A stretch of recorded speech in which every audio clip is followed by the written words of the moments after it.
नमस्कार विद्यार्थी मित्रांनो. अनुज पहाडे MPSC नेव्हिगेटर फॅमिलीमध्ये मी सगळ्यांचे स्वागत करतो. आज आपण भारतीय राज्यघटनेची कलमे, आर्टिकल्स ऑफ इंडियन कॉन्स्टिट्यूशन बघणार आहोत. जे पण आपले ऑलमोस्ट आपण सगळे आर्टिकल डिस्कस करणार आहोत. तर आपण हे 3 सेक्शनमध्ये करणार आहोत. त्यामध्ये आपला हा पार्ट 1 असेल. या पार्ट 1 मध्ये आपण आर्टिकल 1 पासून आर्टिकल 123 पर्यंत आपण डिस्कस करूयात. ओके. राज्यघटनेच्या आर्टिकल संबंधी प्रत्येक एक्झाममध्ये क्वेश्चन येतात, डायरेक्टली मॅच द पेअर सगळे येत असतात. सो आपण 3 सेक्शनमध्ये पहिलं सेक्शन 1 पासून 123 पर्यंत तसं आपण स्टार्ट करूया. मग पार्ट 2 आणि पार्ट 3 नंतर मी बनवतो. ओके. सो पहिलं असतं भाग 1. भाग 1 मध्ये संघराज्य आणि त्याचे क्षेत्र, त्याच्यामध्ये कलम 1 ते 4 पर्यंत तरतूद दिली. सो आपण 1 बाय 1 बघूयात वेळ न घालवता.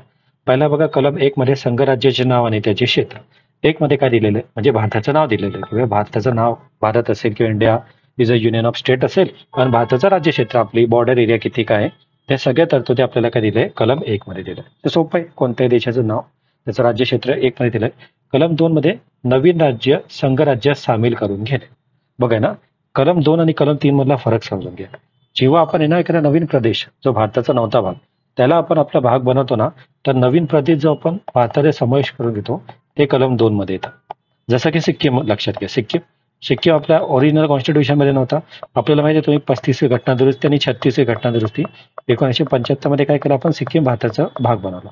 मग हा प्रदेश भारताचा नव्हता ना, नवीन प्रदेश समोर करून घेतला ना, तर नवीन राज्य संघराज्य समावेश करून घेणे हे 2. आणि ज्यावेळेस आपण इंटरनल एरिया ऑर्गनायझेशन करतो, समजा हे आपल्या भारताचं आपण रफ मॅप समजूया. याच्यामध्ये आपण इंटरनल, समजा महाराष्ट्र आहे, महाराष्ट्रापासून काही वेगळा एरिया झाला किंवा युपी झाला किंवा छत्तीसगड ओडिसा, असे जे इंटरनल एरिया ऑर्गनायझेशन करतो, 2 राज्य मिळून 1 राज्य बनवतो किंवा एका राज्यातून 2 राज्य बनवतो, तर राज्य किंवा केंद्रशासित प्रदेशांचे बदलणं, त्यांचं नाव बदलणं किंवा सीमा क्षेत्र बदलणे, तर इंटरनल रिऑर्गनायझेशन करतो तर आर्टिकल 3 मध्ये येतं, आणि बाहेरून कोणता घेतो तर आर्टिकल 2 मध्ये येतं. ओके. आणि कलम 4 काय सांगतं, की जे तुम्ही परिशिष्ट 1 आणि 4 मध्ये दुरुस्ती करता आणि कलम 2 आणि 3 मध्ये दुरुस्ती करता, ती घटना दुरुस्ती समजली जाणार नाही. म्हणजे हे इंटरनल तुम्ही रिएडजस्टमेंट करता ना एवढे सारे राज्य, तर यासाठी घटना दुरुस्तीने समजणार. It is not considered as a constitutional amendment. कळतंय?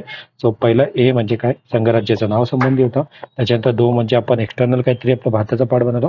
3 म्हणजे आपण इंटरनल रिऑर्गनायझेशन केलं. इंटरनली राज्य क्षेत्राचं नाव बदलून एखाद्याचं एरिया इन्क्रीज डिक्रीज केला. तर 1 ते 4 आपण बघितलं, संघराज्य त्याचे क्षेत्र त्या संबंधी होतं. आता भाग 2 मध्ये नागरिकत्व संबंधी. भाग 2 नागरिकत्व, कलम 5 ते 11 सिटिझनशिप आहे. आपल्याकडे माहिती आहे सिंगल सिटिझनशिपचं प्रोव्हिजन आहे, तर सिटिझनशिप बद्दल आहे. आता 1 बाय 1 आपण बघू. बघा, कलम 5 काय सांगतं, राज्यघटनेचे प्रारंभिक नागरिकत्व. 5 म्हणजे काय, आपलं जेव्हा कॉन्स्टिट्यूशन बनलं तेव्हा प्रारंभिक कोण कोण नागरिक होते बाबा. आपण जेव्हा 26 जानेवारी 1950 ला अंमलबजावणी केली, तर तेव्हा कोण कोण भारताचे नागरिक होते त्या संबंधी 5 बोलतो. ओके. आता 6 बघा, पाकिस्तानातून भारतात स्थलांतरित झालेल्या व्यक्तींचे नागरिकत्व. आता 6 आणि 7 जोडीमध्ये लक्षात ठेवा. बघा काय होते ना, काही काही लोक खूप आपण मायग्रेशन झालं त्यावेळेस माहिती आहे, तर पाकिस्तानामधून जे लोक भारतामध्ये आले, राईट आहे, तर त्या लोकांचे नागरिकत्व कसं असेल हे सांगतं कलम 6 मध्ये. आणि 7 काय सांगतं, पाकिस्तानात स्थलांतरित झालेल्या व्यक्तींचे नागरिकत्व. मग जे इंडियामधून पाकिस्तानला त्यावेळेस गेले त्यांच्या संबंधित कलम 7 आहे. कळत आहे का? म्हणजे 6 कलम काय सांगतो, पाकिस्तानमधून इंडिया कोण आले त्यांचे नागरिकत्व भेटेल, आणि 7 काय सांगतो, इंडियामधून पाकिस्तानकडे कोण गेले त्यांच्या संबंधी. तर 6 आणि 7 लक्षात राहील. 5 सांगतो की ओरिजिनल कॉन्स्टिट्यूशन जेव्हा बनलं त्यावेळेस नागरिकत्व कोणतं, आणि 6 समजा. कलम 8 कशा संबंधी आहे, मूळ भारतीय पण सध्या भारताबाहेर राहणाऱ्या व्यक्तींचे नागरिकत्व. मग 8 काय सांगतो माहिती आहे का, 8 बघा असं 2 असं बनतं, म्हणजे जगामध्ये कुठेतरी दुसऱ्या ठिकाणी तुम्ही राहताय. म्हणजे काय, एखादा कोणी अमेरिकेमध्ये राहत असेल, कोणी आफ्रिकेमध्ये राहत असेल, तर त्या देशामध्ये राहताय पण ते भारताचे नागरिक आहे ना, त्यांचे नागरिकत्व सांगते. कळते? 5 म्हणजे ओरिजिनल कॉन्स्टिट्यूशनचे विरुद्ध, 6 म्हणजे जे पाकिस्तानामध्ये गेले त्यांच्या विरुद्ध, 7 म्हणजे जे पाकिस्तानातून भारतात आले त्यांच्यासाठी, आणि 8 म्हणजे कुठेतरी वेगळ्या देशामध्ये अमेरिका किंवा जपान किंवा कुठेतरी राहत आहे भारताबाहेर राहणाऱ्या व्यक्तींचे नागरिकत्व त्या संबंधी. 9 काय सांगतं, परकीय देशाचे नागरिकत्व संपादन केले तर भारताचे नागरिकत्व नसते. साधं आहे ना. 9 काय सांगतं की जर का तुम्ही एखादा फॉरेन देशाचं नागरिकत्व घेतलं, ओके, तर 8 तुम्हाला कळालं, म्हणजे 5 कळालं, 5, 6, 7 आणि 8. 8 म्हणजे कुठेतरी फॉरेनमध्ये राहत आहे त्यांच्या संबंधी नागरिकत्व. हे सगळं तुम्ही जर पेअरमध्ये लक्षात ठेवले तर तुम्हाला लक्षात ठेवायला इझी जातील. ओके. त्याच्यानंतर 9 बघा. 9 म्हणजे काय, जर का तुम्ही एखाद्या फॉरेन देशाचं नागरिकत्व दिलं तर नागरिकत्व भारताचं जाणार. सो नागरिकत्व जाणे है ना, नागरिकत्व जाण्यासंबंधी जे प्रोव्हिजन आहे ते 9 मध्ये दिलेलं आहे, नागरिकत्व जाण्यासंबंधी. 10 काय सांगतं, नागरिकत्वाचे हक्क चालू राहणे. ओके, म्हणजे 9 मध्ये जाणे आणि 10 मध्ये चालू राहणे असं लक्षात ठेवा. इकडं नागरिकत्व जाणे आणि इकडं काय सांगितलंय, चालू राहणे. असं कीवर्ड लक्षात ठेवलं तर तुम्हाला माहिती मध्ये सोपं पडेल वगैरे. कळत आहे. 5 मध्ये ओरिजिनल कॉन्स्टिट्यूशन, 6 म्हणजे पाकिस्तानमध्ये गेला, 7 मध्ये पाकिस्तानमधून भारतात आला, 8 म्हणजे जगाच्या कोणत्या तरी कोपऱ्यात राहतोय, 9 म्हणजे जाणे म्हणजे एखाद्या कोणत्या 9 वाजता बाहेर गेला होता, आणि 10 वाजता म्हणजे परत चालू राहणे वगैरे या संबंधी वगैरे लक्षात ठेवा. आणि 11 म्हणजे काय, नागरिकत्वाचे हक्काचे नियमन संसद करेल. बघा संसद 11 कसं लिहिता तुम्ही, असं लिहिता ना, आपली पार्लमेंटरी बिल्डिंग पण अशीच आहे ना.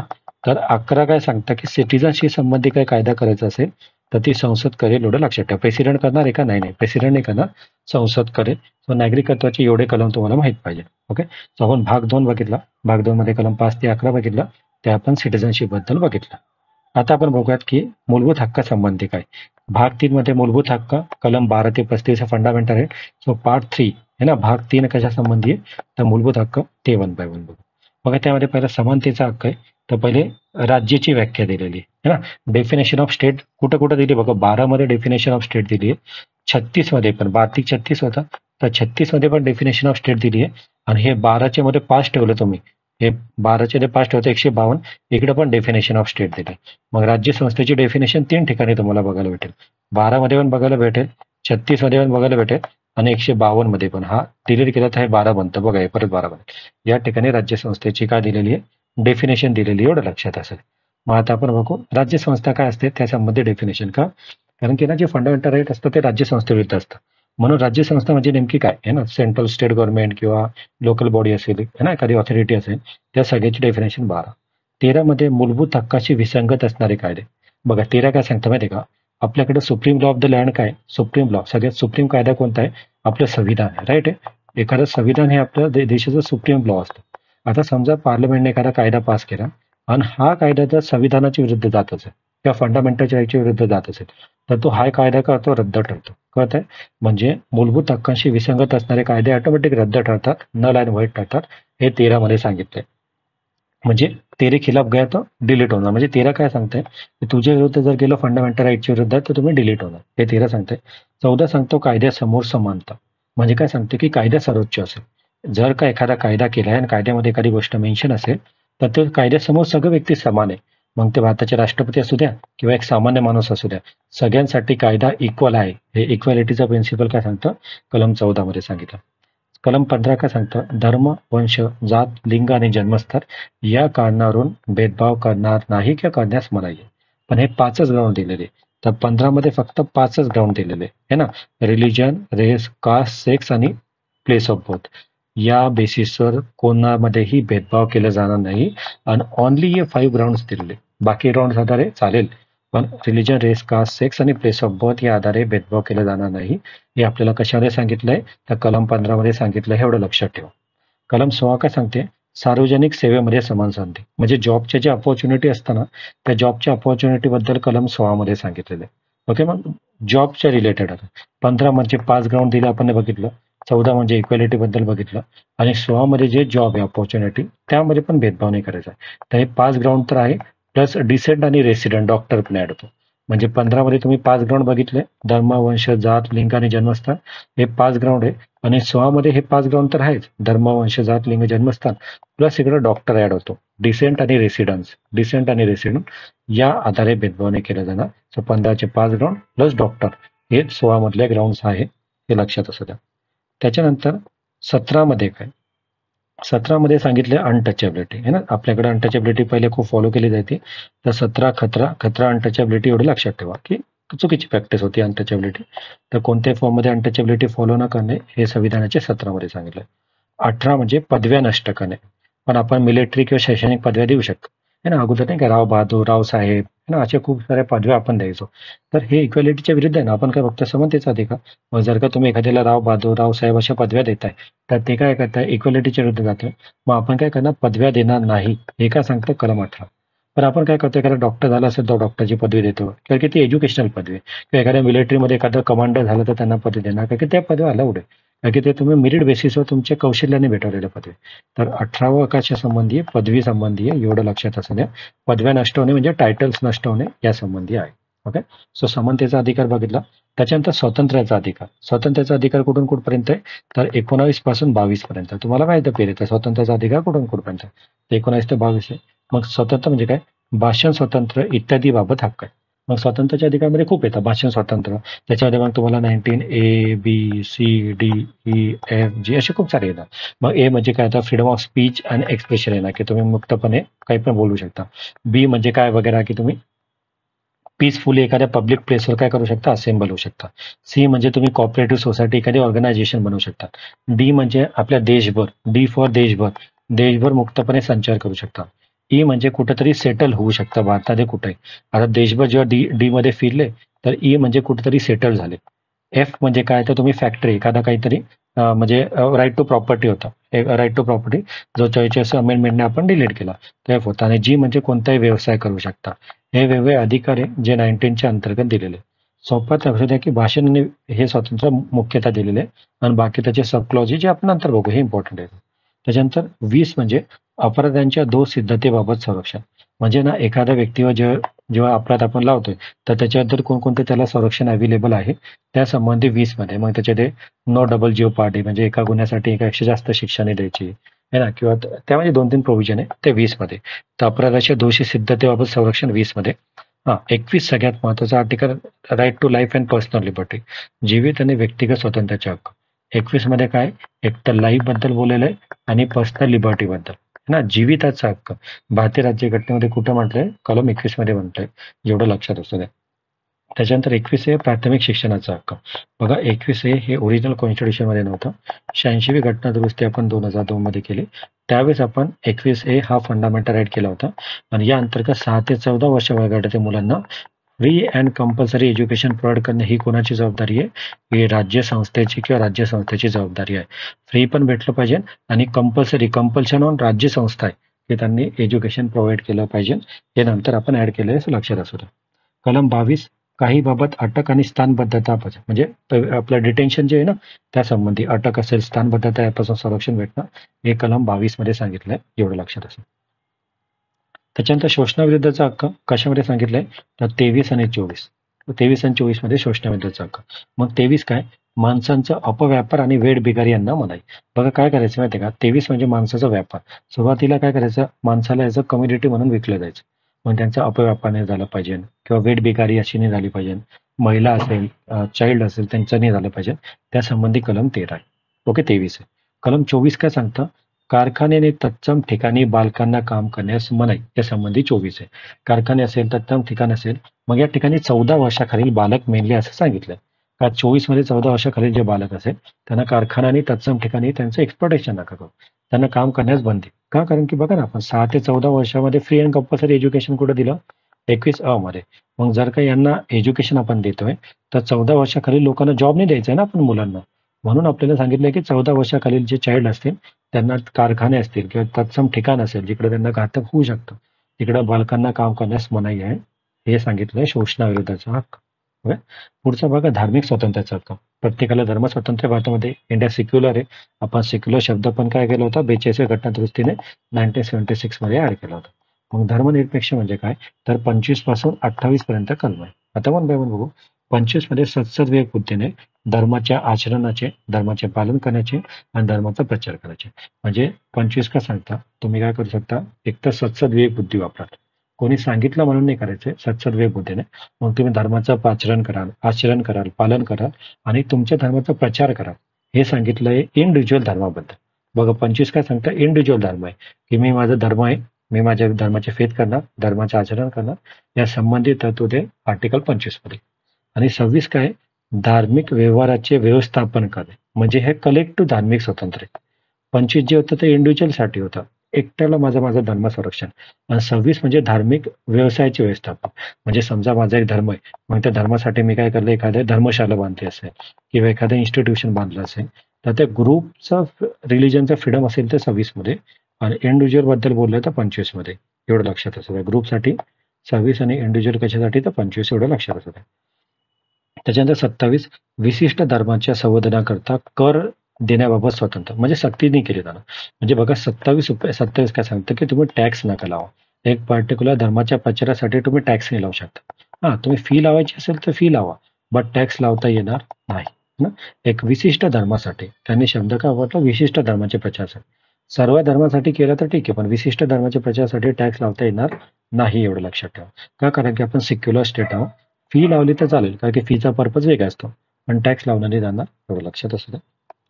त्याच्यानंतर 28 काय सांगतं, विशिष्ट शैक्षणिक संस्थांमध्ये, ज्या विशिष्ट शैक्षणिक संस्थांमध्ये धार्मिक कार्यक्रम, प्रवचन यात उपस्थित राहण्याचा हक्क. म्हणजे 28 काय आहे तर शैक्षणिक संस्थांमध्ये जे धर्माचे कार्यक्रम असेल, जे काही हे असेल, त्यामध्ये प्रेझेंट राहण्याबद्दल अधिकार 28 मध्ये. पुढचा सांस्कृतिक आणि शैक्षणिक अधिकार, जे आपल्याला 29 आणि 30 मध्ये दिलेलं आहे. मग 29 काय सांगतं, अल्पसंख्याकांच्या हिताचे संरक्षण. जे मायनॉरिटी असतील त्या मायनॉरिटीच्या हिताचे संरक्षण करण्याचा अधिकार 29. पण 29 फक्त मायनॉरिटीसाठी नाही, मायनॉरिटी प्लस मेजॉरिटी दोघांसाठी लागू होतं. बट अल्पसंख्याकांच्या हिताचं संरक्षण करायचंय, मग त्यांचा धर्म असेल म्हणजे त्यांचं रिलिजन, त्यांच्या धार्मिक इन्स्टिट्यूशन असेल त्यासोबत. आणि 30 सांगतं शैक्षणिक संस्था स्थापन करण्याचा आणि ते चालवण्याचा अल्पसंख्याकांचा हक्क. म्हणजे एखादं एज्युकेशन इन्स्टिट्यूशन असेल, एज्युकेशन संस्था असेल, त्या एज्युकेशन संस्था चालवण्याचा कोणचा अधिकार आहे, मायनॉरिटीचा अधिकार आहे. 30 हे कलम फक्त मायनॉरिटीसाठी, एवढं लक्षात ठेवा. म्हणजे सांस्कृतिक आणि कल्चरल हक्क 29 मध्ये, त्यामध्ये अल्पसंख्याकांच्या हिताचं 29 आणि एज्युकेशन इन्स्टिट्यूशन इस्टॅब्लिश करणे म्हणजे 30 वगैरे. त्याच्यानंतर घटनात्मक उपाययोजनाचा हक्क, हे पण महत्वाचं आहे की घटनात्मक उपाययोजना, राईट ऑफ कॉन्स्टिट्युशनल रेमेडीज है ना. घटनात्मक उपाययोजनाचा अधिकार म्हणजे कॉन्स्टिट्युशनल रेमेडी. तर 32 काय सांगतं, मूलभूत हक्क अंमलात आणण्यासाठी उपाययोजना. काय माहिती का, आपण फंडामेंटल राईट आपण दिले, फंडामेंटल राईट आपण 12 ते 35 मध्ये दिले. पण फंडामेंटल राईटचं जर का उल्लंघन झालं, तर हा सिटीजन आहे, याच्या फंडामेंटल राईटचं उल्लंघन झालं, तर फंडामेंटल राईटचं उल्लंघन कोणाविरुद्ध झालं, एक राज्य संस्था असेल. राज्य संस्था काय करणार, तुमच्या फंडामेंटल राईटवर काहीतरी बंधन आणणार, तुमच्या फ्रीडम ऑफ स्पीचवर बंधन आणेल, तुमच्या विरुद्ध काहीतरी करेल. मग जर का फंडामेंटल राईटच्या विरुद्ध बंधन आलं, तर कुठंतरी तुम्ही न्याय मागायला जाणार ना. तर ते जे न्याय मागायला जातात त्याला म्हणतात ज्युडिशरी. तर त्याच्याकडे तुमचा जायचा पर्याय म्हणजे कॉन्स्टिट्युशनल रेमेडीज. आणि म्हणून याला घटनेचा आत्मा पण म्हणतात आर्टिकल 32 ला. का? कारण की फंडामेंटल राईट जर 32 नसेल तर फंडामेंटल राईट युजलेस आहे, त्यांना काही महत्वच नसेल जर का तुम्हाला पर्याय उपलब्ध नसेल. म्हणून मूलभूत हक्क अंमलात आणण्यासाठी उपाययोजना आर्टिकल 32 मध्ये दिलंय, लक्षात असू द्या. त्याच्यानंतर सैन्य दले आणि मूलभूत हक्क कसे ते बघा. कलम 33 सांगतात, सैन्य दलासाठी अंमलबजावणी करताना मूलभूत हक्कामध्ये बदल करण्याचा संसदेचा अधिकार. इम्पॉर्टंट काय इकडे, संसदेचा अधिकार. बघा आपल्याकडे सैन्य दल आहे, मग सैन्य दलासाठी ज्यावेळेस आपण काहीतरी, सैन्य दलामध्ये ना खूप सिक्रेसीचा विषय असतो, देशाच्या सिक्युरिटी सोव्हरेनिटीचा इश्यू आहे. मग काय करणार आपण, सैन्य दलाला ज्यावेळेस आपण फंडामेंटल राईट देऊ, तर संसद काय करू शकते, संसद ते फंडामेंटल राईटवर काही बंधन आणू शकते सैन्य दलासंबंधी. हे अधिकार किती दिले, 33 मध्ये. कसं का, लक्षात ठेवा, आपल्याकडे 3 सैन्य दल आहे ना, आर्मी, नेव्ही, एअरफोर्स, म्हणून 3 लक्षात ठेवा. 33 सगळं 3 आहे ना, आर्मी, नेव्ही, एअरफोर्स, तर 3 आहे म्हणून 33 लक्षात ठेवा. सैन्य दलासाठी तुम्हाला 33 लक्षात राहील की सैन्य दलासाठी आपण दिलेला आहे, आणि तो अधिकार कोणाला आहे, संसदेला आहे, हे पण लक्षात ठेवा. आर्टिकल 34 काय सांगतं, एखाद्या क्षेत्रात लष्करी कायदा, मार्शल लॉ लागू करताना फंडामेंटल राईटवर बंधन येतात. म्हणजे एखाद्या ठिकाणी तुम्ही 34च्या अंतर्गत एखाद्या ठिकाणी तुम्ही मार्शल लॉ लागू केला, तर तुमच्या फंडामेंटल राईटवर काय येणार, बंधन येणार, एवढं लक्षात ठेवा. मार्शल लॉ कॉन्स्टिट्यूशन मध्ये डिफाईन नाही केलेला आहे, पण 34 हे जो मार्शल लॉ. 33 म्हणजे कसं का लक्षात ठेवणं, समजलं ना तुम्हाला, की जे सैन्य दल आहे 3 ते 34 म्हणजे कसं लक्षात ठेवा, मार्शल लॉ, एवढा एक शब्द लक्षात ठेवा, मार्शल लॉ. आणि 35 म्हणजे मूलभूत हक्कांसाठी तरतुदी लागू करण्याचा कायदा. म्हणजे फंडामेंटल राईट तुम्हाला इम्प्लिमेंट करायचं आहे, तर त्यासंबंधी कायदा करावा लागतो. त्या कायद्यासंबंधी बोललं गेलेलं आहे आर्टिकल 35 मध्ये, की बाबा फंडामेंटल राईट इम्प्लिमेंट करताना तुम्हाला कायदा करावा. ओके, सो एवढे आपण सगळे फंडामेंटल राईट बघितले. आता आपण पार्ट 4 मध्ये येणार आहे, राज्याची मार्गदर्शक तत्त्वे. बघ, फंडामेंटल राईट आपण बघितले कुठून कुठपर्यंत, 12 ते 35 मध्ये. कोणता भाग होता, भाग 3 मध्ये होता. त्याच्यानंतर DPSP, directive principle of state policy, 36 ते 51 दरम्यान आहे. हा पार्ट कोणता येतो, पार्ट 4 येतो. आणि त्याच्यानंतर फंडामेंटल ड्युटी येतात, त्या पार्ट 4A मध्ये येतात, आणि ते 51A आर्टिकल येतं. ओके, आता हे जे दोन होते, पार्ट 3, पार्ट 4, हे ओरिजिनल कॉन्स्टिट्यूशनचाच भाग आहे. पण फंडामेंटल ड्युटी आपण 42 घटना दुरुस्तीनुसार 1976 मध्ये ऍड केलं, आणि त्याच्यानंतर मग स्वर्ण सिंग कमिटीने 86 घटना दुरुस्तीमध्ये पण एक नवीन फंडामेंटल ड्युटी ऍड केली. सो आपण पहिले बघू मार्गदर्शक तत्वे काय, त्यासंबंधी तरतूद बघू. राज्यघटनेची कलम भाग 4 संबंधी. परत बघा 12 मध्ये व्याख्या दिलेली मी तुम्हाला सांगितलं होतं. व्याख्या कुठे कुठे दिली, 12 मध्ये दिलंय, 12-36 मध्ये दिलंय आणि 152 मध्ये दिलंय. 12, 36 आणि 152 या सगळ्या ठिकाणी राज्य संस्थेची व्याख्या दिली. तर तुम्हाला माहित पाहिजे 12 मध्ये, 36 मध्ये, पुढे 152 येईल, तिकडे पण राज्य संस्थेची व्याख्या तुम्हाला दिसायला भेटेल, तेवढं लक्षात ठेवा. ओके, सो हे झाले राज्य संस्थेची व्याख्या. त्याच्यानंतर निर्देशक तत्वाची उपाययोजना. निर्देशक तत्वाची उपाययोजना हे आपल्याला दिलेलं आहे 37 मध्ये, म्हणजे डायरेक्टिव्ह प्रिन्सिपल आपण इम्प्लिमेंट करताना आपण काय उपाययोजना केल्या पाहिजे त्या संबंधी. त्याच्यानंतर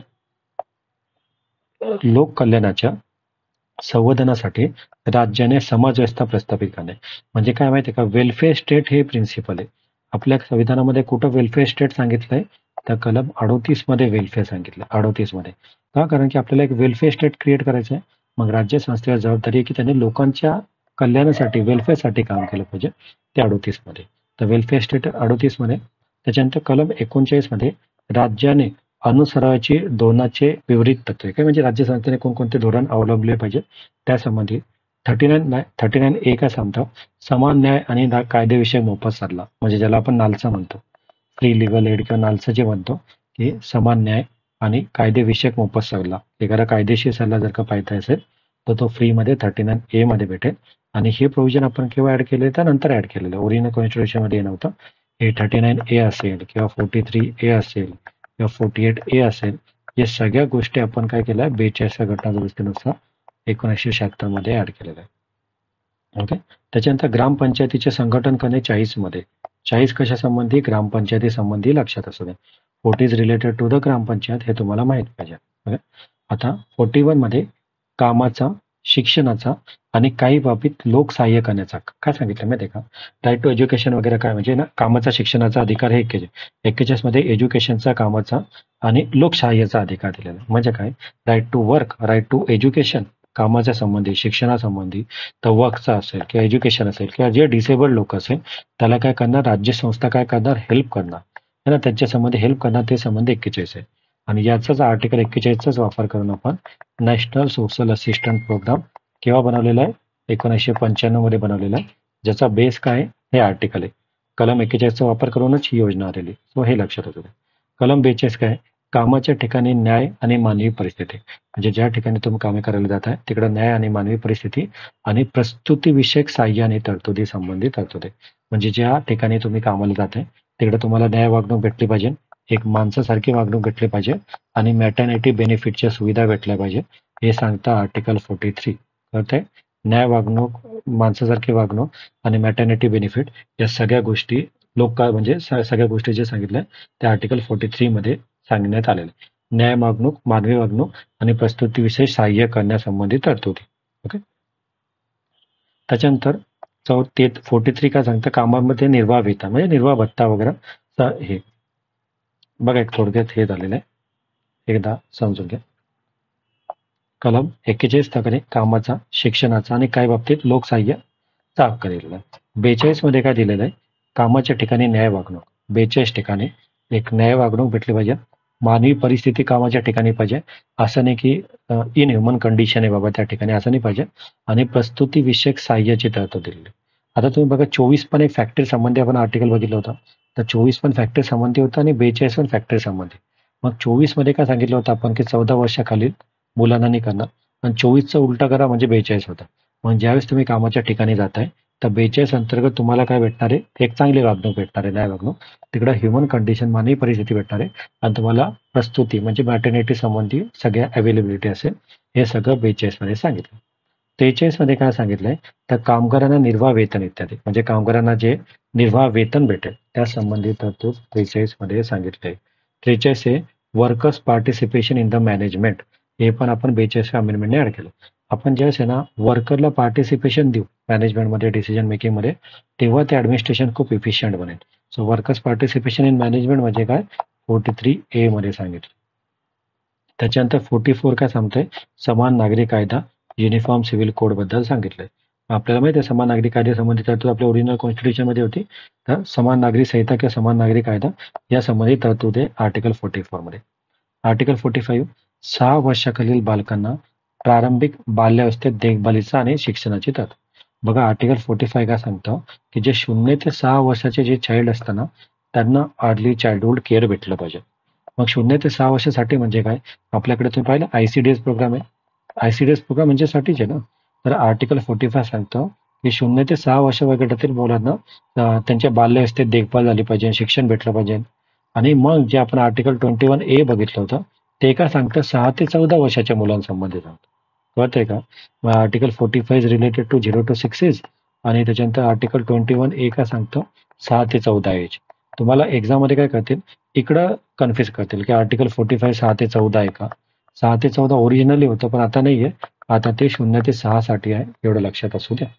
आर्टिकल 45 0 to 6 एज पर्यंत त्यांना ICDS लक्षात ठेवा, म्हणजे तुम्हाला लक्षात येईल की लहान मुलं आहे आणि 6 वर्षापर्यंतची मुलं आहे. ओके, त्या 6 वर्षापर्यंतच्या मुलांना बाल्यावस्थेमध्ये त्यांची सगळी देखभाल करायची, त्यांना नर्सरीमध्ये स्कूल एज्युकेशन सगळं द्यायचं, ते संबंधित आर्टिकल 45. आर्टिकल 46 मध्ये अनुसूचित जाती, जमाती आणि इतर दुर्बल घटकांचे एज्युकेशनल आणि इकॉनॉमिक हित संबंध. या ठिकाणी एज्युकेशन, ई फॉर एज्युकेशन आणि ई फॉर इकॉनॉमिक इंटरेस्ट सांगितलं आहे. आणि ज्यावेळेस आपण आर्टिकल 15 किंवा आर्टिकल 16 बघतो ना, त्या सोशल आणि एज्युकेशनल इंटरेस्ट असतं. कळते का शब्दांचा फरक? आर्टिकल 46 मध्ये E+E दिलेलं आहे. जे E+E म्हणजे एज्युकेशन आणि इकॉनॉमिक या गोष्टीवर आहे, शैक्षणिक आणि आर्थिक या गोष्टीवर आहे. आणि कोण कोण अनुसूचित जाती, जमाती आणि इतर दुर्बल घटकांसंबंधित तरतूद हे आर्टिकल 46 मध्ये सांगितलं आहे. एज्युकेशनल आणि इकॉनॉमिक इंटरेस्ट बद्दल बोललं आहे, एवढं लक्षात असू द्या. त्याच्यानंतर आर्टिकल 47 काय सांगतं एवढं लक्षात घ्या की बाबा 47 कशासंबंधी.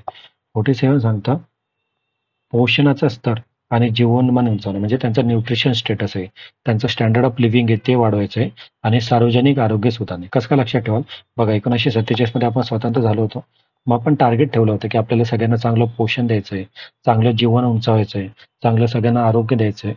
तर कसं काय 3 शब्द आहेत, त्यांना चांगलं पोषण द्यायचं 47 मध्ये, त्यांचं जीवनाचं स्तर उंचवायचं, स्टँडर्ड ऑफ लिव्हिंग उंचवायचं आणि त्यांचं हेल्थ चांगलं द्यायची, या संबंधी तरतूद केली होती आपण 47 मध्ये. DPSP मॅच द पेअर मध्ये येतात, सो लक्षात असू द्या कशामध्ये काय सांगितलंय. ओके, त्याच्यानंतर 48 मध्ये कृषी आणि पशुसंवर्धन यांचे सुसूत्र व्यवस्थापन, म्हणजे ऍग्रिकल्चर आणि पशु याबद्दल 48 मध्ये सांगितलं, लक्षात असू द्या. ऍग्रिकल्चर आणि पशुचं संवर्धन 48 मध्ये तरतूद आहे. आणि 48A मध्ये काय सांगितलंय, एन्व्हायरमेंटचे संरक्षण, संवर्धन आणि वन्यजीव दृष्टींचे संरक्षण. बघा म्हणजे समजा एखादं झाड असेल, त्याचा संबंधी एन्व्हायरमेंट असेल, तर ज्यावेळेस एन्व्हायरमेंटचं संरक्षण करा, तर त्याच्या आजूबाजूला जे ॲनिमल्स असतील त्यांचं पण तुम्हाला संवर्धन करायचं आहे, हे आर्टिकल 48A मध्ये सांगितलंय. हे पण केव्हा ऍड केलं आपण? 42 अमेंडमेंट नाही, हे 48A आपण ऍड केलं होतं, 42 अमेंडमेंट. बरोबर, म्हणजे बघा कसं काय लक्षात ठेवा. 45 समान नागरिक कायदा, 44 समान नागरिक कायदा, 45 म्हणजे 0 to 6 एजचे जे बालक असतील त्यांच्या संबंधित, 45 46 म्हणजे एज्युकेशन आणि इकॉनॉमिकल इंटरेस्ट कोणाचे, SC ST आणि विकास सेक्शनचे. 47 ला आपण स्वतंत्र झालो होतो, त्यावेळेस आपण लोकांना पोषण दिलं, त्यावेळेस आपण लोकांना स्टँडर्ड ऑफ लिव्हिंग दिलं, त्यावेळेस आपण लोकांना आरोग्य दिलं, त्यासंबंधी. 48 कशासंबंधी? कृषी आणि पशुसंवर्धन संबंधी 48 होतं. 48A कशासंबंधी आहे? पर्यावरणाचं संरक्षण करायचं, संवर्धन करायचं आणि वन्यजीवांचं पण संरक्षण करायचं आहे. एक एन्व्हायरमेंटचं आणि एन्व्हायरमेंटमध्ये राहणारे वन्यजीव यांचं संरक्षण संबंधी 48A मध्ये केलेली तरतूद. 49 राष्ट्रीयदृष्ट्या महत्वाची स्मारक ठिकाणे आणि वस्तूंचे संरक्षण, म्हणजे जे नॅशनली इम्पॉर्टंट स्मारक आहे, ठिकाणे आणि वस्तू आहे त्यांचं संरक्षण करायचं आर्टिकल 49 मध्ये. नॅशनली इम्पॉर्टंट गोष्टीचं संरक्षण आर्टिकल 49. 50-50 लक्षात ठेवा. 50-50 मॅच असते. एक्झिक्युटिव्हला ज्युडिशरी पासून सेपरेट करायचं है ना, लेजिस्लेचरला ज्युडिशरी पासून एका नाही, एक्झिक्युटिव्हला म्हणजे 50 यांचं आणि 50 यांचं, म्हणजे कार्यकारी यंत्रणेपासून न्याय यंत्रणा वेगळं करणे, हे 50-50 मध्ये दिलेलं आहे. Executive separation from judiciary article 50 मध्ये दिलेलं आहे. आणि 51 आंतरराष्ट्रीय शांतता आणि सुरक्षा. बघा भारताचं पहिल्यापासून प्रिन्सिपल आहे वसुदैव कुटुंबकम, आपण जागतिक शांततेबद्दल बोलतो है ना. गौतम बुद्धांच्या काळापासून असेल किंवा अशोक काळापासून असेल, सगळ्यांपासून आपण जागतिक शांततेचा संदेश दिलेला आहे. मग आपलं DPSP पण काय सांगते की राज्य संस्था आंतरराष्ट्रीय शांतता आणि सुरक्षा या संबंधी काम करेल, संरक्षण संबंधी काम करेल. हे आर्टिकल कशाने सांगितलंय? 51 मध्ये सांगितलं. ओके, पुढचा बघू आपण. फंडामेंटल ड्युटी 51A मध्ये आपल्या फंडामेंटल ड्युटी आपण बघितलं 42वी कॉन्स्टिट्यूशन अमेंडमेंट आणि त्याच्यानंतर 86वी कॉन्स्टिट्यूशन अमेंडमेंट. यावेळी 10 फंडामेंटल ड्युटी, त्याच्यानंतर 1 फंडामेंटल ड्युटी, 10+1 म्हणजे टोटल 11 फंडामेंटल ड्युटी. या संबंधित सुवर्णसिंग कमिटी होती. सुवर्णसिंग कमिटीच्या हिशोबाने आपण ऍड केला आहे फंडामेंटल ड्युटीज. ओके, ते लक्षात असतं. भाग 5 खूप महत्वाचा आहे. भाग 5 असतो सेंट्रल गव्हर्नमेंट युनियन बद्दल. तो आहे 52 ते 151 पर्यंत भाग 5. भाग 5 कसं 52 ते 51 लक्षात ठेवा. 52 ते 51 भाग 5 आहे. म्हणजे एक्झाम मध्ये आलं तुम्हाला भाग 5 कुठं नाही, 52 पासून समजा तुम्हाला म्हणतील 148 म्हणते का काहीतरी. 52 ते 51 आपला भाग 5 आहे. ते युनियन बद्दल सांगितलंय. त्याबद्दल आपण आता बघू काय काय गोष्टी काय काय येतात ते थोडक्यात बघूयात आपण. ओके, तर बघा पहिला राष्ट्रपती खूप महत्वाचे. राष्ट्रपती संबंधी आता सगळे आर्टिकल खूप महत्वाचे. बघा आर्टिकल 52 सांगतो भारताचे एक राष्ट्रपती असते. लक्षात आहे एकदम सोपं आहे. 52 काय सांगतो प्रेसिडेंट आहे. ओके, आणि 63 काय सांगतो व्हाईस प्रेसिडेंट आहे. पुढे आपण बघू. सो हे दोघं जोडीमध्ये लक्षात ठेवू. 52 president 63 vice president. 52 president 63 vice president. So राष्ट्रपतीबद्दल तरतूद झालेली 52 मध्ये हे लक्षात असू द्या. आता 53 मध्ये काय संघराज्याचे कार्यकारी एक्झिक्युटिव्ह पॉवर. एक्झिक्युटिव्ह अधिकार 53 मध्ये कसं लक्षात ठेवा बघा. 53 मध्ये हा असा 3 बनतो ना, याला 3 ला उलट लिहून बघा असा ई बनतो. ई म्हणजे एक्झिक्युटिव्ह पॉवर. कळतंय का? किंवा राष्ट्रपती हे तिन्ही सेना दलाचे प्रमुख असतील. हे कशाने सांगितलंय 53 मध्ये. राष्ट्रपती तिन्ही सैन्य दलाचे प्रमुख असतील हे 53 मध्ये सांगितलं. एक्झिक्युटिव्ह पॉवर 53 मध्ये सांगितलं. तर 53 असं लक्षात ठेवा ई फॉर ई वरून लक्षात. ओके, त्याच्यानंतर 54 असतं राष्ट्रपतीची निवडणूक. इलेक्ट्रोल कॉलेज राष्ट्रपतीची निवडणूक या संबंधी तरतूद दिलेली आहे 54 मध्ये राष्ट्रपतीची निवडणूक कशी होईल. इलेक्ट्रोल कॉलेज तर 54 मध्ये राष्ट्रपतीची निवडणुकीची पद्धत 54 आणि 55 लक्षात ठेवा. 54 म्हणजे राष्ट्रपती प्रेसिडेंटचं इलेक्शन आणि त्याच्या संबंधित पूर्णची पूर्ण पद्धत कशी आहे हे 55 मध्ये. पी फॉर पद्धत 55 पद्धत लक्षात ठेवा. म्हणजे प्रोसिजर काय असेल काय काय असेल ते सगळं 55 मध्ये सांगितलंय. 54 मध्ये राष्ट्रपतीचं इलेक्ट्रोल कॉलेज काय असेल कोण कोण त्याच्या निवड करू शकतात आणि ऍक्च्युअल पद्धत 55 मध्ये सांगितली. आर्टिकल 56 राष्ट्रपतीचा कार्यकाळ. राष्ट्रपतीचा कार्यकाल किती 56 मध्ये. कसं आहे राष्ट्रपतीचा कार्यकाल आपल्याकडे कधी किती वर्ष असतो 5 वर्ष असतो. तर 56 मध्ये राष्ट्रपतींचा कार्यकाल सांगितलाय. 57 मध्ये पुनर्नियुक्तीसाठी पात्र. तुम्हाला माहिती आहे भारताचे राष्ट्रपती कितीदा पण पुनर्नियुक्त होऊ शकतात. तर 57 मध्ये काय सांगितलंय राष्ट्रपतीच्या पुनर्नियुक्ती संबंधी पात्रता देलेली. त्याच्यानंतर 58 राष्ट्रपतीच्या निवडणुकीसंबंधी कंडिशन अर्थ. म्हणजे 58 काय येतं कंडिशन की तुम्हाला प्रेसिडेंट बनायचं तर काय पाहिजे मिनिमम 35 एज पाहिजे, सिटीजन भारताचे पाहिजे किंवा लोकसभेसाठी मेंबर बनण्यासाठी पात्र पाहिजे. तर ज्या या कंडिशन सगळ्या दिलेल्या आहे ना त्या सगळ्या 58 मध्ये दिल्या आहे एवढं लक्षात ठेवा. राष्ट्रपती संबंधी राष्ट्रपतीच्या निवडणुकीचा अर्थ 58 मध्ये दिलेले एवढे तुम्हाला माहित पाहिजे. त्याच्यानंतर राष्ट्रपती संबंधी 59 राष्ट्रपतीमध्ये पदाच्या शर्ती सेवा शर्ती 59 आणि 60 राष्ट्रपती पदाची शपथ संबंधी. बघा 60 मध्ये शपथ दिलेली राष्ट्रपती संबंधी. 60 मध्ये शपथ दिलेली म्हणजे ओथ दिलेले. ओथ कुठे कुठे एक 60 मध्ये 69 मध्ये पण आहे, 99 मध्ये पण आहे, 159 मध्ये पण आहे आणि 219 मध्ये पण आहे. बघा इकडे कुठेतरी 99 दिसेल तुम्हाला. इकडे 9 दिसला, इकडे 9 दिसला, इकडे 9 दिसला, इकडे 9 दिसला. मग इकडे कोणाची होते व्हाईस प्रेसिडेंटची होते. इकडे कोणाची होते जे मेंबर असतात ना लोकसभा राज्यसभा वगैरेचे मेंबर त्यांची वोट पण दिलेली. 159 मध्ये कोणाची गव्हर्नरची वोट दिलेली आणि 219 मध्ये कोण तर हायकोर्टचे जे जज असतात ना त्यांची वोट दिलेली. कळत आहे का? म्हणजे 60 मध्ये राष्ट्रपतीची वोट दिलेली प्रेसिडेंटची, 69 मध्ये व्हाईस प्रेसिडेंटची वोट दिलेली, 99 मध्ये मेंबर्सची वोट दिलेली लोकसभा राज्यसभाचे, 159 मध्ये गव्हर्नरची वोट दिलेली आणि 219 मध्ये हायकोर्टच्या जजची वोट संबंधित तरतूद आहे. हे 9999 थोडंसं तुम्हाला लक्षात राहिलं तर लक्षात ठेवा. ओके, सो आपण बघितलं 60 मध्ये वोट संबंधी राष्ट्रपतीची वोट संबंधी 61 मध्ये इम्पिचमेंट.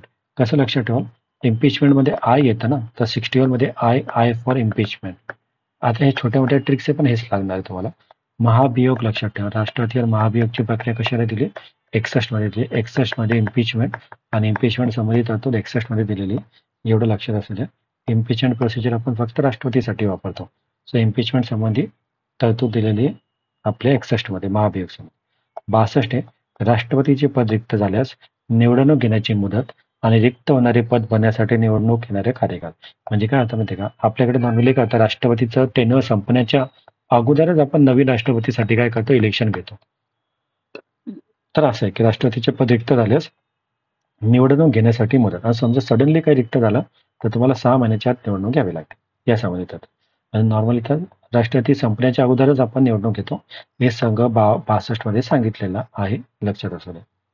त्याच्यानंतर 63 बघा भारताचे उपराष्ट्रपती. मी बोललो होतो 52 मध्ये आपले प्रेसिडेंट आहे आणि 63 मध्ये आपले व्हाईस प्रेसिडेंट आहे एवढं लक्षात ठेवा. भारताचे उपराष्ट्रपती त्याच्यानंतर उपराष्ट्रपती राज्यसभेचे पदसिद्ध अध्यक्ष. बघा हे 64 म्हणजे कुठेतरी 8चा स्क्वेअर येतं. तर जे आपले व्हाईस प्रेसिडेंट असतात त्यांच्याकडे 2 काम आहे. 8 आणि 8 लक्षात ठेवा. एक तर आपले व्हाईस प्रेसिडेंट म्हणून पण काम आहे आणि राज्यसभाचे चेअरमन म्हणून पण त्यांच्याकडे काम आहे. मग 8 64 म्हणजे त्यांच्याकडे 2 काम आहे. 8 as a vice president, 8 as a Rajya Sabha chairman. असे 2 ड्युटी ते फॉर्म करतात. सो ते लक्षात असू द्या 8 64 काहीतरी तुम्हाला ट्रिक करण्यासाठी. त्याच्यानंतर आर्टिकल 65 राष्ट्रपतीचे पद म्हणजे निमित्त जेव्हा रिक्त होईल आणि प्रसंगी उपराष्ट्रपती राष्ट्रपती म्हणून कार्य करेल. म्हणजे vice president is act as president. कोणत्या कंडिशनमध्ये व्हाईस प्रेसिडेंट मध्ये ऍक्ट करेल टेम्पररी, ते आर्टिकल 65 मध्ये दिलं, एवढं लक्षात असू द्या. Vice president is act as a president या आर्टिकल 65 मध्ये दिलंय, माहिती असू द्या. ओके. त्याच्यानंतर आर्टिकल 66 मध्ये उपराष्ट्रपतीची निवडणूक दिलेली. ओके. उपराष्ट्रपतीच्या निवडणूक त्या संबंधित तरतूद आर्टिकल 66 मध्ये दिलेले मॅच द पेअर मध्ये येतं. की हा मग इलेक्शन मध्ये 66 मध्ये इलेक्शन मध्ये दिलेलं आहे, एवढं लक्षात असू द्या. 67 म्हणजे उपराष्ट्रपतीचा कार्यकाल. राष्ट्रपतीचा कार्यकाल किती होता? 5-6 आणि इकडं 6-7 बघा. 5-6-6-7 हे दोघं कार्यकाल एक जोडीने येतं ना. 5 नंतर 6 येतं, 6 नंतर 7 येतं. त्या दोघं काय आहे? कार्यकाल संबंधित. कळते का? कार्यकाल 5-6-6-7 इज रिलेटेड टू कार्यकाल. हा राष्ट्रपतींचा कार्यकाल आणि व्हाईस प्रेसिडेंटचा कार्यकाल या संबंधित तरतूद दिलेली आहे आर्टिकल 67 मध्ये. तर 67 लक्षात असू द्या. बेसिक आहे. त्याच्यानंतर 68 काय सांगतं? उपराष्ट्रपतीचे पद रिक्त झाल्यास निवडणूक घेण्याची मुदत आणि त्या निमित्ताने रिक्त होणारे पद बनण्यासाठी निवडणूक घेणारा कालावधी. बघा जे 62 मध्ये राष्ट्रपतीसाठी होतं ते 68 मध्ये उपराष्ट्रपतीसाठी. आपण राष्ट्रपतीसाठी पण 62 मध्ये बघितलं बघा. हे आर्टिकल आणि हे आर्टिकल तुम्हाला जॉईंट मध्ये लक्षात ठेवू शकता तुम्ही. 62 मध्ये पण एक राष्ट्रपतीचे पद रिक्त झाल्यास किंवा निवडणूक घ्यायची आहे, हे प्रेसिडेंट संबंधी होतं. आणि 68 म्हणजे व्हाईस प्रेसिडेंट, की व्हाईस प्रेसिडेंटचे पद जर रिक्त झाले तर किती कालावधीत इलेक्शन घ्यायचं, त्या संबंधी रिक्त होणारे पद किती भरायचं, त्या संबंधी 68 मध्ये तरतूद आहे आणि 62 प्रेसिडेंट संबंधित तरतूद आहे. हे दोघं एक जोडीनं लक्षात ठेवा. त्याच्यानंतर उपराष्ट्रपतीची शपथ मी तुम्हाला ऑलरेडी सांगितलं. शपथ आपला 60 मध्ये होता, 69 मध्ये होता, 99 मध्ये होता, 159 मध्ये होता आणि 219 मध्ये होता. इकडं प्रेसिडेंटची शपथ, इकडं व्हाईस प्रेसिडेंटची शपथ, इकडं मेंबर ऑफ हाऊसची शपथ, इकडं गव्हर्नरची शपथ आणि इकडं हायकोर्टचे जज संबंधित शपथ. तर या ठिकाणी शपथ काय दिलेली? उपराष्ट्रपतींची शपथ संबंधित तरतूद दिली आहे, एवढं लक्षात असू द्या आर्टिकल 69 मध्ये. आर्टिकल 70 इतर आकस्मिक प्रसंगी राष्ट्रपतींचे कार्य पार पाडणे. कसे लक्षात ठेवा माहिती का? आकस्मिक म्हणजे एकदम इमर्जन्सी सिच्युएशन आली ना, कोणती तरी इमर्जन्सी सिच्युएशन. मग लक्षात ठेवा की 70 एज मध्ये तुम्ही जेव्हा 70 एजचे होता तर काही नाही सांगता येत की 70च्या एज मध्ये कोणत्या लाईफमध्ये काय एका आकस्मिक सिच्युएशन अराईज होईल. तर 70 इज आकस्मिक परिस्थिती किंवा इमर्जन्सी सिच्युएशनच्या वेळेस कसं हँडल करायचं, त्यावेळेस राष्ट्रपतींचे कोणकोणते कार्य असतील आकस्मिक परिस्थिती, ते 70 एज. तर 70 एज मध्ये आकस्मिक परिस्थिती लक्षात ठेवा. 61 राष्ट्रपती आणि उपराष्ट्रपती निवडणूक संबंधी निवडीत बाबी. म्हणजे आता 71 काय सांगतं? एक तर प्रेसिडेंट आणि व्हाईस प्रेसिडेंट यांचे इलेक्शन काही वाद झाले, इलेक्शन रिलेटेड काही मॅटर झाले, तर तुम्ही सुप्रीम कोर्टमध्ये जाता. तर त्या संबंधित तरतूद दिलेली आहे आर्टिकल 71 मध्ये. राष्ट्रपती आणि उपराष्ट्रपती यांच्या निवडणूक संबंधी आणि तिच्या निगडीत संबंधी बाबी हे आपल्याला दिलेलं आहे आर्टिकल 71 मध्ये, एवढं लक्षात असू द्या. ओके. आर्टिकल 72 मध्ये राष्ट्रपतीसाठी माफीचा अधिकार है ना, पार्डनिंग पॉवर जी म्हणतो ना, माफीचा अधिकार, ते आर्टिकल 72 मध्ये दिलेलं आहे. राष्ट्रपती तुम्हाला पार्डन करू शकते, एखादा डेथ झाला असेल हे असेल त्यासाठी पार्डनिंग पॉवर. आणि आर्टिकल 73 संघ राज्याचे कार्यकारी अधिकाराची व्याप्ती, म्हणजे सेंट्रल गव्हर्नमेंटची एक्झिक्युटिव्ह पॉवर कुठपर्यंत लागू असेल हे 73 मध्ये सांगितलं की नेमकी त्याची एक्झिक्युटिव्ह पॉवर पूर्ण इंडियामध्ये, इंडियाच्या बाहेर कुठपर्यंत लागू आहे. तर एक्झिक्युटिव्ह पॉवरची व्याप्ती 73 मध्ये सांगितलंय, एवढं लक्षात असेल. ओके. त्याच्यानंतर केंद्रीय मंत्री आणि भारतीय महान्यायवादी याच्या संबंधित तरतूद आहे. 74 काय सांगतं? राष्ट्रपतीला साह्य करण्यासाठी आणि सल्ला देण्यासाठी मंत्रिमंडळ हा राष्ट्रपती आपला पार्लमेंटरी फॉर्म ऑफ गव्हर्नमेंटचा जर पाया कोणता असेल तो आर्टिकल 74 हा पार्लमेंटरी फॉर्म ऑफ गव्हर्नमेंटचा पाया आहे. का? कारण की आपल्याकडे प्रेसिडेंट असतात जे नॉमिनल हेड असतात आणि पीएम आणि काउन्सिल ऑफ मिनिस्टर असतात जे रिअल हेड असतात. पीएम आणि काउन्सिल ऑफ मिनिस्टर राष्ट्रपतीला काय करतात? ऍडवाइस देतात आणि त्यानुसार राष्ट्रपती काम करतात. राष्ट्रपती स्वतःच्या हिशोबाने काम करू शकत नाही, ते नामधारी प्रमुख आहे. म्हणून राष्ट्रपतीला सहाय्य करण्यासाठी आणि सल्ला देण्यासाठी मंत्रिमंडळ असेल, हे बेसिक फीचर आहे पार्लमेंटरी फॉर्म किंवा संसदीय शासन पद्धतीचं. म्हणून आर्टिकल 74ला गाभा म्हणतात पार्लमेंटरी फॉर्म ऑफ गव्हर्नमेंटचं. सो आर्टिकल 74 तुम्हाला माहितच असलं पाहिजे. ओके. त्याच्यानंतर आर्टिकल 75 मंत्र्याबाबत इतर तरतुदी. मग मंत्रीबाबत काय, मंत्र्यांची ओथ काय, मंत्री कोणता पगार घेतात, मंत्रीला किती टेन्युअरसाठी सुट्टी अलाउड असते, या सगळ्या आर्टिकल के 75 मध्ये दिलेलं आहे, एवढं लक्षात असू द्या. मंत्र्यांबाबत इतर तरतुदी ही 75 मध्ये. 76 मध्ये महान्यायवादी म्हणजे भारताचा अटॉर्नी जनरल आहे तो 76 मध्ये, आणि 165 मध्ये ॲडव्होकेट जनरल. या ठिकाणी अटॉर्नी जनरल मेन्शन आहे आणि स्टेटसाठी ॲडव्होकेट जनरल मेन्शन आहे. यांना प्रेसिडेंट अपॉइंट करतात, यांना गव्हर्नर अपॉइंट करतात. तर भारताचा महान्यायवादी संबंधित तरतूद कुठे आहे? आर्टिकल 76 मध्ये, एवढं लक्षात असतं. आर्टिकल 77 भारत सरकारचे कामकाज चालवणे म्हणजे गव्हर्नमेंट ऑफ इंडियाचे कामकाज चालवणे, हे आर्टिकल 77. आपल्याकडं सध्या राष्ट्रपतीच्या नावाने कामकाज चालतं, तर आर्टिकल 77 मध्ये सांगितलंय की गव्हर्नमेंट ऑफ इंडियाचे कामकाज चालवणे. आर्टिकल 78 पंतप्रधानाने राष्ट्रपतीला माहिती देणे म्हणजे पंतप्रधानच्या ड्युटी सांगितल्या. पंतप्रधान काय करतो, एका ठिकाणी तुमचे प्रेसिडेंट असतात, एका ठिकाणी तुमचं काउन्सिल ऑफ मिनिस्टर असतं. तर प्रेसिडेंट आणि काउन्सिल ऑफ मिनिस्टरचा दुवा म्हणून काम कोण करतं? पीएम करतो.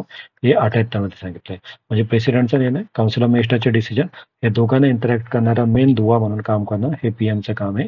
हे 78 मध्ये सांगितलं आहे, एवढं लक्षात असेल. ओके, आपण 80 पर्यंत आर्टिकल घेऊयात म्हणजे आपलं एक सेक्शन कम्प्लीट होईल.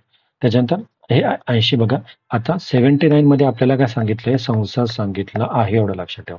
मग 79 मध्ये संसद सांगितलं. संसदेमध्ये तुम्हाला माहिती आहे एक लोकसभा असते, एक राज्यसभा असते आणि राष्ट्रपती पण असतात असे. तर मग लोकसभा आणि राज्यसभे संबंधित होते. 80 मध्ये राज्यसभा आहे, 81 मध्ये लोकसभा आहे. कळत आहे? म्हणजे 79 मध्ये तुमची संसद झाली, संसद नंतर 80 मध्ये राज्यसभा झाली आणि 81 मध्ये लोकसभा झाली, एवढं लक्षात असू द्या. ओके, सो पार्ट 1 आपण इकडं संपूयात मित्रांनो. टोटल आपण 1 पासून 80 पर्यंत आर्टिकल बघितले. मला वाटलं होतं 130 पर्यंत, पण ठीक आहे. 1 पासून 80 पर्यंत आपण आर्टिकल या ठिकाणी कंप्लीट केले. आपण पुढच्या सेक्शनमध्ये पुढचे जे आर्टिकल असेल तेवढं कंप्लीट करू. असं 3 ते 4 पार्टमध्ये आपण पूर्णचे पूर्ण आपले आर्टिकल कंप्लीट करू. सो कनेक्टेड राहा. काही कन्फ्युजन असेल, काही हे असेल तर कमेंट बॉक्समध्ये नक्की सांगा. Thank you so much.